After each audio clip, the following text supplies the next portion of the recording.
Bueno, en la clase de hoy los temas que vamos a ver son un poco de los que hablamos la clase pasada, yo los mencioné en general, pero bueno, a lo largo de las demás clases vamos a ir tocando los diferentes temas de los que hablamos porque cada uno tiene su complejidad. Eh, y bueno, los temas que vamos a ver son encuadre y encaje. Vamos a empezar por el primero, que vendría siendo el encuadre.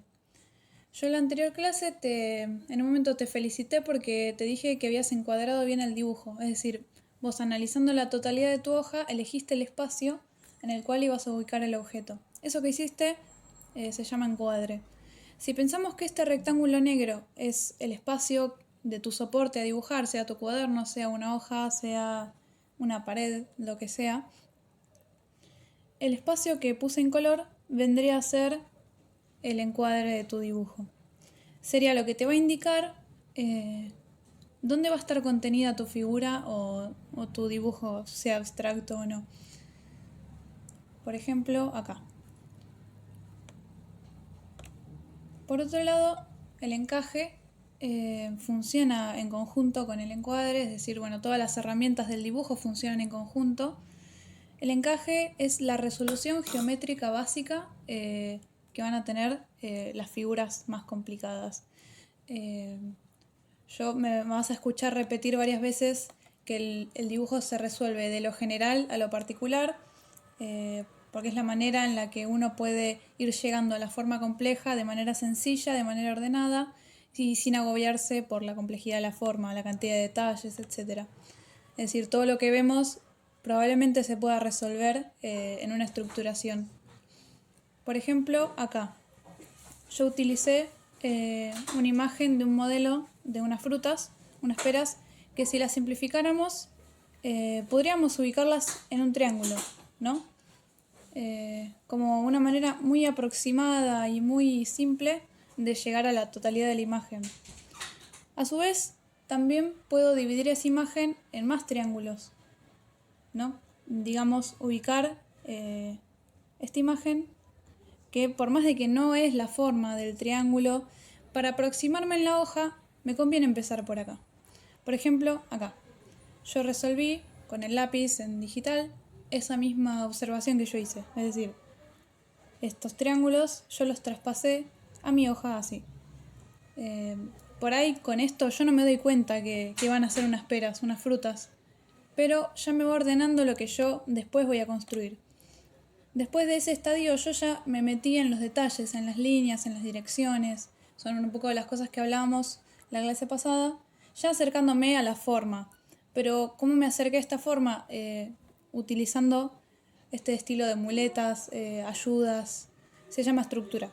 A partir de la estructura que yo ya establecí, voy llegando a la forma más compleja. Esto no solamente sirve para cosas tan sencillas como las frutas, sino, por ejemplo, acá también, con un jarrón. Por más de que no es una forma geométrica pura lo que yo hice, planté la masa, que digamos es este ejercicio de encaje, en una forma similar a una forma geométrica básica. Podría ser un triángulo con la punta cortada, si lo vemos de esa manera. Y a su vez, en la imagen que tenemos a la derecha, vemos que esa forma también se puede ir deconstruyendo de esa manera, ¿no? A ver, hay otras formas contenidas en esa forma principal que yo establecí en un principio. Por ejemplo, acá te hago la comparación, una cosa a lo de la otra, que en lo que hice en esta imagen fue unir estas dos observaciones. Y bueno, empecé a construir la imagen, digamos, desde esa construcción, ¿no? Ese triángulo sin punta y esos rectángulos.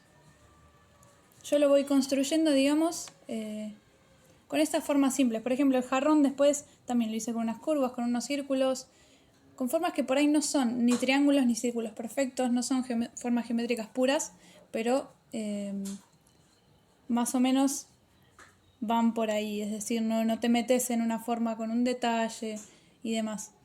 También quiero que recuerdes lo que te mencioné en la clase pasada sobre cómo dibujar ¿no? con el brazo suelto, con una línea larga, cosa de evitar irte al detalle, cosa de evitar presionar la mano para cuando estés dibujando.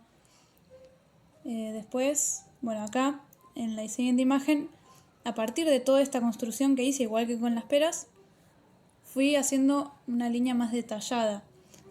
Acá se puede ver que ya hay como otra construcción. Es muy sencillo igual, por ello lo hubiera resuelto aún más, con más estructura todavía, ¿no?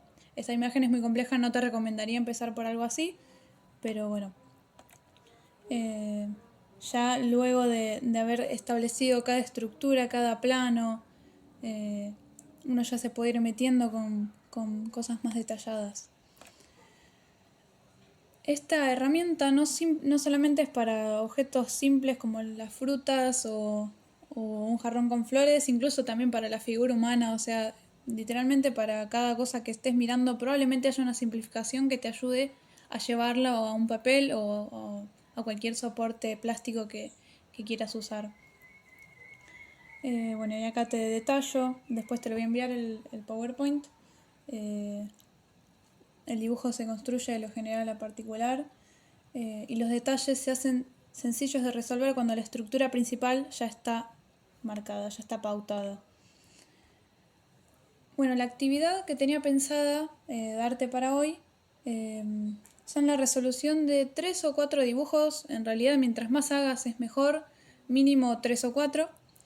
Que puede ser tanto del natural, como hicimos con la taza la clase pasada, como de buscando fotografías. Yo te voy a pasar algunas para que tengas. Y quiero que busques en esa resolución las formas geométricas puras que te ayuden a digamos, construir de manera sencilla los elementos figurativos. Quiero que para realizar estos dibujos te pongas un cronómetro en el celular o en la computadora o lo mires en el reloj, mejor un cronómetro para no tener que estar pensando en eso, en 2 minutos. Solo 2 minutos. ¿Y por qué? Para que no te metas en los detalles presionada por el tiempo, digamos. En esos 2 minutos vos me tenés que contar la forma principal. No importa que yo no entienda de qué me estás hablando, después vos me vas a explicar y me gustaría que me expliques cómo llegaste a eso. Pero quiero que llegues a ese primer estadio de la construcción de un dibujo. Y después de eso, me gustaría que hagas 2 dibujos, mínimo también lo mismo de siempre, mientras más mejor. Siempre pensando, ¿no? Porque también uno dice, bueno, está bueno hacer un montón de dibujos, pero la verdad que si no tenés la idea pensada, la pauta en tu cabeza, digamos, de qué es lo que estás buscando en esa práctica, tampoco sirve mucho. Por eso mejor, por ahí menos y pensándolos, porque que muchos y sin pensar en lo que estás haciendo. Bueno, volviendo, me gustaría que hagas 2 dibujos, también que puede ser de la realidad o de la fotografía que yo te voy a pasar o que busques vos. Esta vez cronometrando 4 minutos para llegar a un estado más cercano a la forma, pero aún así pensando en lo general de la figura. Es decir, como acá tengo el ejemplo que te dibujé, yo ya puedo entender que son unas peras, pero no me metí en detalles. Apenas puedo ver por dónde va la luz, no imaginando que esto es una sombra. Es decir, seguimos sin ir al detalle, pero ya me estás relatando un poco más la figura más cercana, utilizando, como era en la primera actividad, esta construcción geométrica un poco abstracta de llegar a la imagen.